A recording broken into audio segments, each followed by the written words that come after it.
Viewers, என்னோட videos பிடிச்சிருந்தால் like பண்ணுங்கள். இது வரைக்கும் சப்ஸ்கிரைப் பண்ணாதவங்க சப்ஸ்கிரைப் பண்ணுங்கள். ரைட் சைடில் இருக்கக்கூடிய பெல் பட்டனை கிளிக் பண்ணுங்கள். நீங்கள் கொடுக்குற ஒவ்வொரு லைக்ஸும் நான் நிறைய வீடியோஸ் அப்லோட் பண்ணுறதுக்கு மோட்டிவேட்டாக இருக்குது. So like, share, subscribe and comment my video.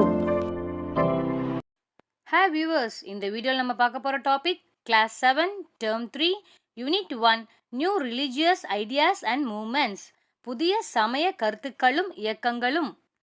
Let us start with the learning objectives. To acquire the knowledge of devotional movement, Bhakti Iyakkam of Alvars and Nayanmars. Advaita philosophy means Tattvam of Adi Shankara and Vishishtvaita of Ramanuja.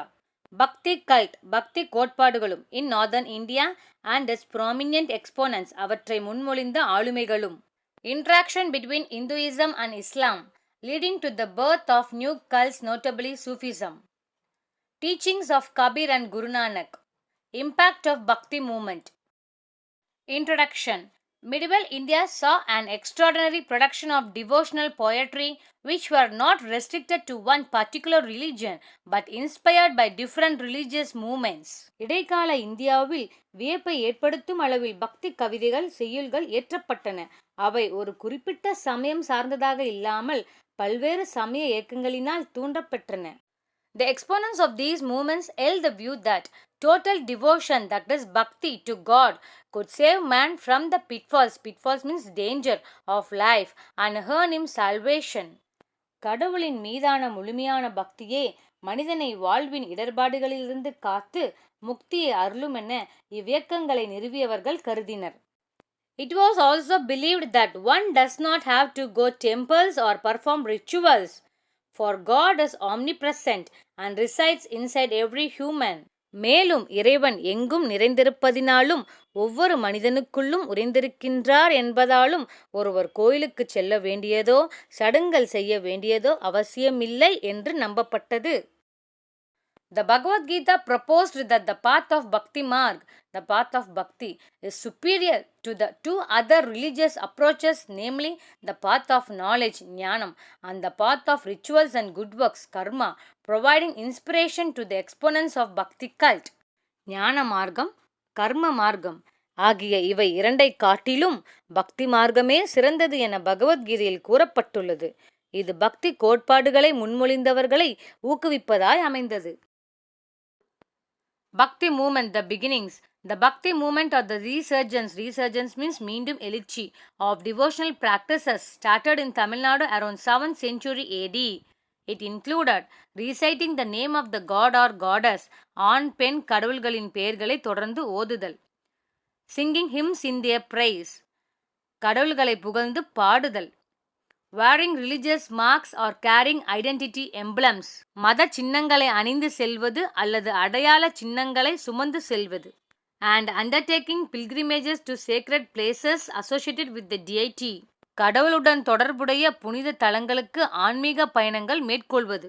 It emphasized the mutual emotional attachment and love of a devotee towards a personal god and of the god for the devotee. தனக்கு சொந்தமான கடவுளை வழிபடும் பக்தனுக்கும் அக்கடவுளுக்கும் இடையிலான பரஸ்பர உணர்வு ரீதியிலான பற்றுதலுக்கும் அன்பிற்கும் பக்தி இயக்கம் சிறப்பு முக்கியத்துவம் கொடுத்தது. This view was also preached means போதித்தல், by Sufism, which appeared as a reaction against worldliness of the early Islam. Sufis believed that realization of God can be achieved only through passionate, that is strong belief, devotion to God and intense meditation. தொடக்க கால இஸ்லாம் சமயத்தின் உலக பற்றுதலுக்கு எதிராக தோன்றியதே சூப்பி தத்துவமாகும். தீவிர உணர்ச்சிவயப்பட்ட பக்தி, ஆழமான தியானம் ஆகியவற்றின் மூலமே கடவுளை உணர முடியும் என சூப்பி கோட்பாடு நம்பியது. Sufis were of the view that this type of meditation would enable the devotee to understand the true nature of God. They argued that doing so would liberate means free the devotee from all worldly bonds and help them become one with God. தியானங்களே ஒரு பக்தனுக்கு கடவுளின் உண்மையான இயல்பை புரிந்து கொள்ள உதவும் என சூப்பிகள் நம்பினர். இவ்வாறு செய்தால் மட்டுமே உலக பிணைப்புகளிலிருந்து ஒரு பக்தன் விடுபட முடியும் என்றும் அதுவே அவர் கடவுளுடன் இரண்டுற கலக்க உதவும் என்றும் சூப்பிகள் வாதிட்டனர். Several mystical religious movements in both Hinduism and Islam had no hesitation to freely include elements of different faiths in their teachings. There is only one God, though Hindus and Muslims call him by different names, stated Haridasa. Hindu இஸ்லாம் ஆகிய இரு சமயங்களிலும் அறிவு நிலை கடந்த சமய இயக்கங்கள் செயல்பட்டன. தங்களுடைய போதனைகளில் வெவ்வேறு சமயங்கள் சார்ந்த கூறுகளையும் சேர்த்து கொள்வதில் அவர்கள் தயக்கம் காட்டவில்லை. இந்துக்களும் இஸ்லாமியரும் கடவுளை வெவ்வேறு பெயர்களில் அழைத்தாலும் இருப்பது ஒரே ஒரு கடவுள் மட்டுமே என ஹரிதாசர் கூறியுள்ளார். Now let us see about devotional movement in Tamilagam, Alvas and Nayanmars. The Alvas, the Vaishnavits. Vaishnavits means those who worship Lord Vishnu. Bhakti sages. Sages means Munivargal. And the originators of Bhakti cult. And the Nayanmars. Nayanmars means those who worship Lord Shiva or the Saivits. Composed devotional hymns in Tamil language dedicated to their respective gods. Shiva Bhakti is associated with Shiva's manifestations, that is வெளிப்பாடு on earth. இவ்வுலகில் நடைபெற்ற சிவபெருமானின் திருவிளையாடல்களோடு தொடர்புடையது. Poems to Shiva and Vishnu, particularly to Krishna, were composed in Tamil and other South Indian languages such as Kannada and Telugu. These poets saints criticized caste-based social status and advocated gender equality in order to make it good to stand the onslaught of Buddhism or Jainism. Sivan, Vishnu, குறிப்பாக கிருஷ்ணர் குறித்த பாடல்கள் தமிழிலும் தென்னிந்திய மொழிகளான கன்னடம், தெலுங்கு ஆகிய மொழிகளிலும் இயற்றப்பட்டன.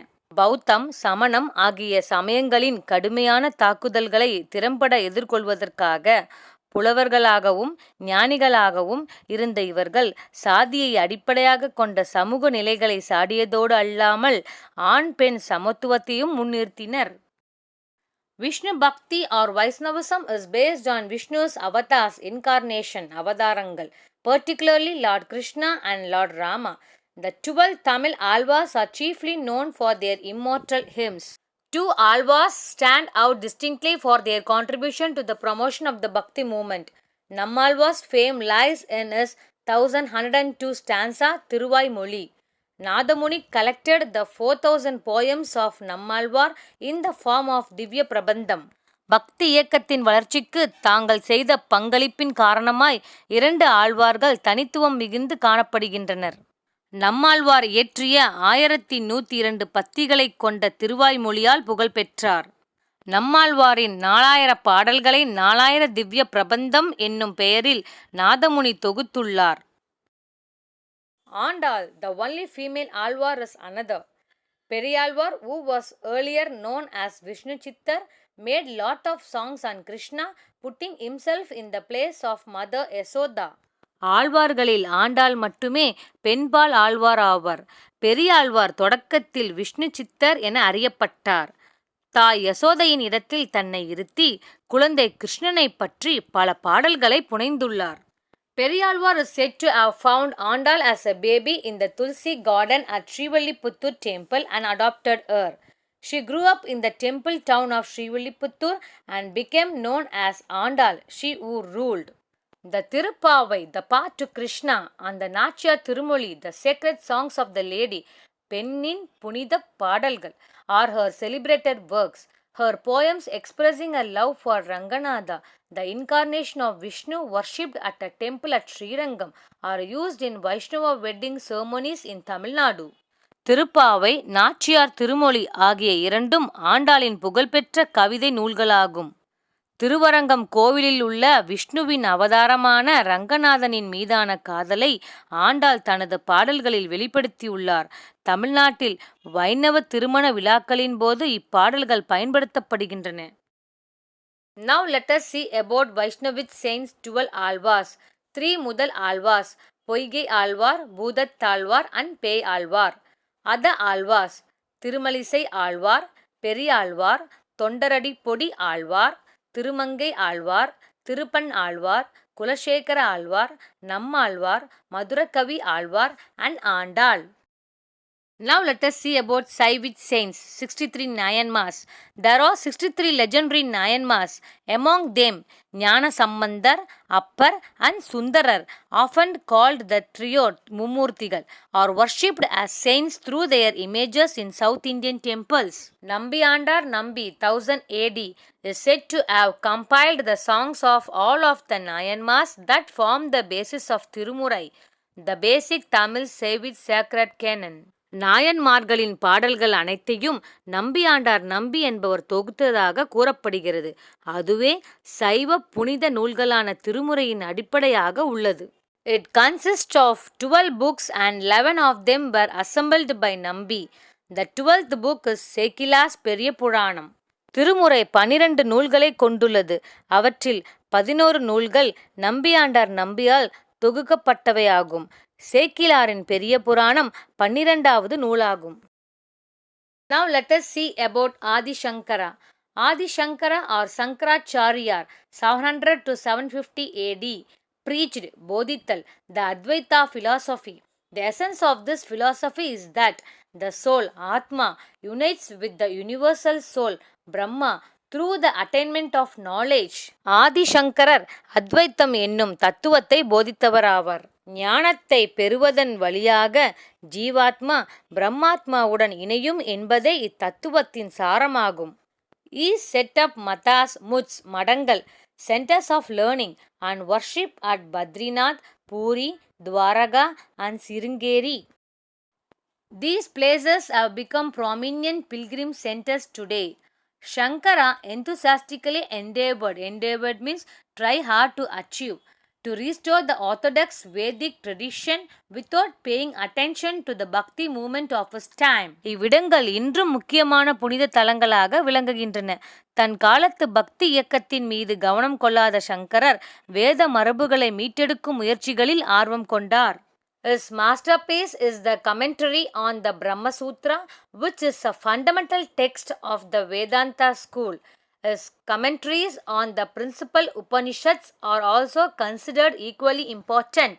பிரம்மசூத்திரம் என்னும் நூலுக்கு அவர் எழுதிய உரையே அவர் ஆற்றிய பணிகளில் சாலச் சிறந்ததாகும். பிரம்மசூத்திரம் வேதாந்த பள்ளியின் அடிப்படை நூலாகும். Now let us see about Ramanuja. Ramanuja, a 11th century Vaisnava saint, was the most influential thinker of Vaishnavism. His philosophy, known as Visishtadvaita, proclaims that the soul retains its identity even after uniting with Brahma. ஆத்மாவானது பிரம்மத்துடன் கலந்த பின்னரும் தனக்கான அடையாளத்தை தக்க வைத்துக் கொள்கிறது என இத்தத்துவம் அறிவித்தது. After a long pilgrimage, Ramanuja settled in Srirangam. Ramanuja articulated ideas of social equality and condemned caste-based restrictions on entering the temples. He established centers to spread his doctrine of devotion, Sri Vaishnavism, to God Vishnu and his consort Lakshmi. இந்த நெடிய ஆன்மீக பயணங்களுக்கு பின்னர் அவர் ஸ்ரீரங்கத்தில் குடியேறினார். சமூக சமத்துவ கருத்துக்களை பரப்பிய அவர் கோவில்களில் நுழைவதற்கான சாதி கட்டுப்பாடுகளை கண்டனம் செய்தார். விஷ்ணுவின் மீதும் அவரின் இணையான லக்ஷ்மியின் மீதும் அவர் கொண்டிருந்த பக்தி நெறி ஸ்ரீ வைஷ்ணவம் என்றழைக்கப்படுகிறது. In the 16th and 17th centuries, Vaishnavism spread across India. There are two main sects of Sri Vaishnavism. One is Vadagalai and the other one is Tenkalai. The Vadagalai sect wear their namam in U-shaped pattern with manjal or yellow. The Tenkalai sect wear in Y-shaped pattern with kungumam or red. The Vadagalai Vaishnavism originally flourished around Kanchipuram, which was a popular center for Sanskrit learning. Tenkalai Vaishnavism centered on Srirangam. Vadagalai sect focused on Vedic literature, which is written in Sanskrit. The Tenkalai sect stressed the importance of Divya Prabandhams written by the 12 Alvas in Tamil. Now let us see about the Bhakti movement in North India. While dealing with the religious movements of the 14th and 15th centuries in North India, one has to keep in mind the two very different attitudes which Hindu religious leaders had towards Islam. One group accepted what was best in Islam. The other adopted a few elements in order to prevent conversion to Islam. ஒரு குழுவினர் இஸ்லாமில் எது சிறந்ததோ அதை ஏற்றுக்கொண்டனர். ஏனையோர் இஸ்லாம் மதத்திற்கு சமயம் மாறிச் செல்வதை தடுக்கும் பொருட்டு சில வழிமுறைகளை கையாண்டனர். Both reacted to Islam, but one was sympathetic while the other was hostile. இரு பிரிவினருமே இஸ்லாமை எதிர்கொண்டு செயலாற்றினர். ஆனால் ஒரு பிரிவினர் இஸ்லாமை பரிவோடு அணுகினர், மற்றொரு பிரிவினரோ பகைமை பாராட்டினர். Kabir and Guru Nanak and other founders of new sects are included in the first group, while the movement in Bengal associated with Chaitanya Deva or Chaitanya Mahaprabhu belongs to the later tendency. Now let us see about the exponents of Bhakti movement in North India. It was Ramananda who spread the Bhakti ideology in North India, where it became a mass movement. வட இந்தியாவில் பக்தி சிந்தனையை ஒரு மக்கள் இயக்கமாக மாற்றியவர் ராமனந்தர். Vallabhacharya, a Telugu philosopher, built a temple for Lord Krishna on the Govardhana Hills near Mathura. Surdas, a blind poet and musician, was associated with this temple as well as that of Agra. His famous collection of poetry is called Sursagar. Mirabai, wife of the crown prince of Meva, was an ardent devotee of Lord Krishna. She was a disciple of Ravidas. Mewar நாட்டின் பட்டத்து இளவரசரின் மனைவியான மீராபாய் கிருஷ்ண பகவானின் தீவிர பக்தை ஆவார். அவ்வம்மையார் ரவிதாஸ் என்பவரின் சீடராவார். Mirabai gained popularity through her bhajans. Chaitanya Deva popularized Krishna worship through ecstatic songs and dancing that had a profound effect on Vaishnavism in Bengal. Mirabai அவருடைய பஜனை பாடல்கள் மூலம் பிரபலமானார். சைத்தன்ய தேவர் தனது பரவசமூட்டும் பாடல்கள், களிப்பூட்டும் நடனங்கள் மூலம் கிருஷ்ண வழிபாட்டை பிரபலமாக்கினார். In the 16th century, in Tulsidas Hindi retelling of the story of Rama in the Ramcharitmanas, the sentiment of the friendship and loyalty is stressed. Many of those poems continue to be recited and sung often at all-night celebrations. Look at the image of Ramananda, Vallabhacharya, Surdas, Mirabai, Chaitanya, Tulsidas. Tukaram, a 17th century saint poet of Maharashtra, is known for his spiritual songs devoted to Vithoba, an avatar of Krishna. There is a Vithoba Panduranga temple at Pantarpur or Pandaripuram in Solapur district, Maharashtra. What is Chaitanya Deva to Bengal is Tukaram to Maharashtra. வங்காளத்திற்கு Chaitanya தேவா எவ்விதமோ அதே போன்றே மகாராஷ்டிரத்திற்கு துக்காரம் விளங்குகிறார். Now let us see about the Sufism in India. The advent of Sufis to India dates back to the Arab conquest of Sindh. It gained prominence in 10th and 11th centuries during the reign, that is, rule of the Delhi Sultans. Sufism adopted many native Indian concepts such as yogic postures, music and dance. Sufism found adherents among both Muslims and Hindus. சிந்துவை அரேபியர் கைப்பற்றிய காலத்தில் Sufism இந்தியாவிற்குள் பாதம் பதித்தது. யோக பயிற்சி தோற்ற அமைவுகள், இந்திய இசை, நடனம் ஆகியவற்றையும் சூஃபிசம் கைக்கொண்டது. சூஃபிசத்தை பின்பற்றியோர் இஸ்லாம், இந்து ஆகிய இரு சமயங்களையும் சேர்ந்தவர்களாக இருந்தனர். Sufism. The word Sufi takes its origin from Suf, meaning wool. The Sufis wore garments made of wool and hence they were called Sufis. Sufism was basically Islamic but was influenced by Hindu and Buddhist Mahayana ideas. It rejected the stringent conduct code of the ulemas. Sufis lived in hermitages, ashramam. Akin means close to monasteries, மடங்கள், and functioned outside society. Sufism அடிப்படையில் இஸ்லாமியத்தைச் சேர்ந்ததாக இருந்தாலும் அதன் மீது இந்து பௌத்த சமய கருத்துக்களின் தாக்கத்தை பெற்றிருந்தது. உலேமாக்களின் கடுமையான ஒழுக்க விதிகளை சூஃபிசம் மறுத்தது. Sufis in medieval India were divided into three major orders. They were Sisti, Suravadi and Firdausi.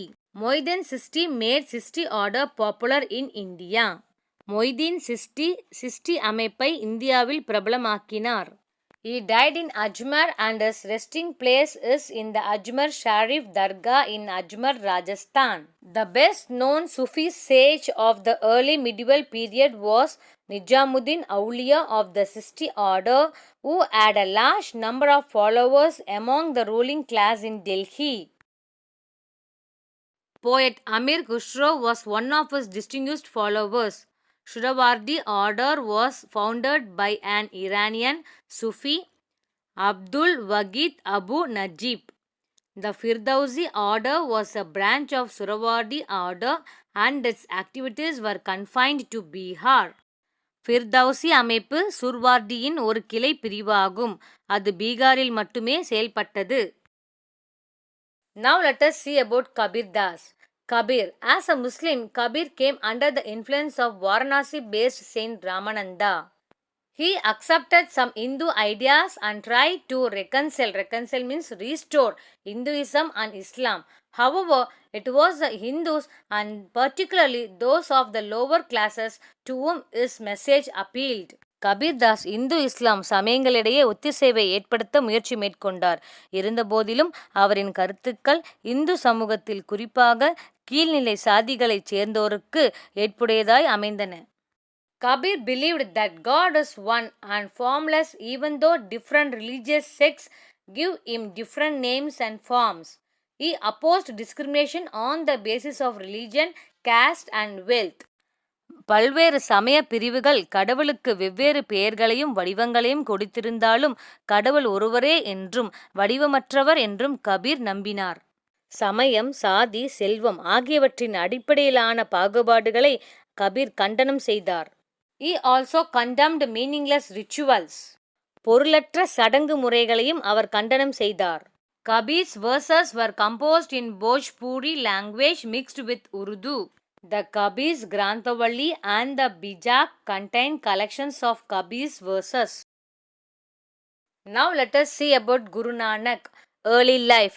Guru Nanak, born in a village near Lahore in 1469, showed interest in religious discussions with other saints right from his early childhood. His parents were keen to involve him in worldly life, but he was inclined towards spiritualism. Spiritualism means ஆன்மீகம். He visited many holy places, புனித இடங்கள், and finally settled in Kartarpur near Lahore. He died there in 1539. To mark the 550th birth anniversary of Guru Nanak, a corridor is being constructed by the Indian government that will link the Nanak shrine in Gurdaspur with Gurdwara Dargah Sahib at Kartarpur in Pakistan. Guru Nanak's teachings. Guru Nanak preached that God is without form and wanted his followers to practice meditation upon the name of God for peace and ultimate salvation. He is considered the first Guru by the Sikhs. கடவுள் வடிவமற்றவர் என குருநானக் போதித்தார். தன்னை பின்பற்றுவோர் அமைதிக்காகவும் வீடு பெற்றிற்காகவும் கடவுளை நினைந்து தியானம் செய்யும்படி கூறினார். அவர் சீக்கியர்களின் முதல் குருவாக கருதப்படுகிறார். Guru Nanak had a great contempt for Vedic rituals and caste discriminations. The teachings of Guru Nanak formed the basis of Sikhism, a new religious order founded in the late 15th century.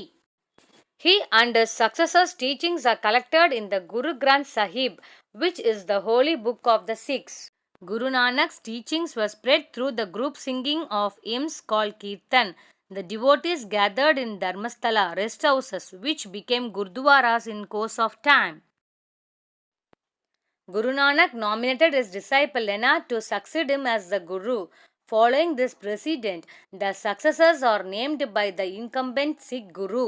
Guru Nanak Lena என்ற தனது சீடரை தனக்கு பின்னரான குருவாக நியமித்தார். இந்த முன் உதாரணத்தை பின்பற்றி ஒவ்வொரு சீக்கிய குருவும் தங்களுக்கு அடுத்த குருவை நியமித்தனர். At the time of Guru Gobind Singh, the custom of Pahal was introduced. Pahal, குருவாளால் கிளறப்பட்ட இனிப்பான நீரை கொடுத்தல். Those who got baptized became members of a disciplined brotherhood known as the Khalsa, meaning the pure. இவ்வாறு திருமுழுக்கு பெற்றவர்கள் கால்சா எனப்பட்ட முறைப்படுத்தப்பட்டு ஒழுங்கமைக்கப்பட்ட சகோதரத்துவ அமைப்பின் உறுப்பினராயினர். The men were given the title Singh, lion. Every member of the Khalsa had to have 5 distinctive things on his person. These were kesh, uncut hair, வெட்டப்படாத முடி, Kanha, comb, Kirpan, டாகர், குருவால், காடா, steel bangle, இரும்பு காப்பு, காச்செரா, அண்டர்பேண்ட்ஸ், உடலின் கீழ்ப்பகுதியில் அணியும் உள்ளாடை. After Guru Gobind Singh, the holy book Guru Granth Sahib is considered the Guru and its message is spread by the Khalsa. Now let us see about the impact of religious and Bhakti movement. Vedic Hinduism was regenerated and thus saved from the onslaught of Islam. Hindu சமயத்திற்கு புத்துயிர் ஊட்டப்பட்டது, அதனால் அது இஸ்லாமின் தாக்குதலிலிருந்து காக்கப்பட்டது. The Islamic tenets, unity of God and universal brotherhood, emphasized by the saints, promoted harmony and peace. இஸ்லாமிய தத்துவ கூறுகளான கடவுள் ஒருமைப்பாடு, உலக சகோதரத்துவம் போன்றவை பக்தி இயக்க சான்றோர்களால் வலியுறுத்தப்பட்டு அமைதியும் இணக்கமும் வளர்ந்தன. Bhakti was a movement of the common people. It used the language of the common people for its devotional literature. Bhakti movement opened up space for Indian languages to grow. It stimulated literary activity in regional languages. இந்திய மொழிகள் வளர்வதற்கான இடத்தை பக்தி இயக்கம் ஏற்படுத்தி கொடுத்தது. What sustained Sanskrit despite its decline during this period was the support extended by the rulers of Hindu kingdoms. சரிவை சந்தித்து கொண்டிருந்த சமஸ்கிருத மொழி இந்து அரசர்கள் நல்கிய ஆதரவால் தக்க வைக்கப்பட்டது. Tamil was the only ancient Indian language remained vibrant during this period, but the ethos of Tamil literature in medieval time had changed. In the classical period, it had secular literature depicting the everyday life, its joys and sorrows, but under the influence of devotional cults, its emphasis shifted to religion and religious literature. இக்கால பகுதியில் உயிர் துடிப்புடன் விளங்கிய ஒரே பழமையான மொழி தமிழ் மட்டுமே. Caste system and social disparities came to be criticized. சாதி முறையும் சமூக ஏற்றத்தாழ்வுகளும் விமர்சனங்களுக்கு உள்ளாகின.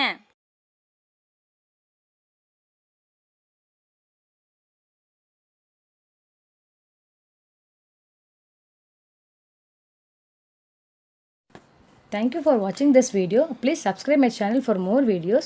It will be useful for your competitive exam.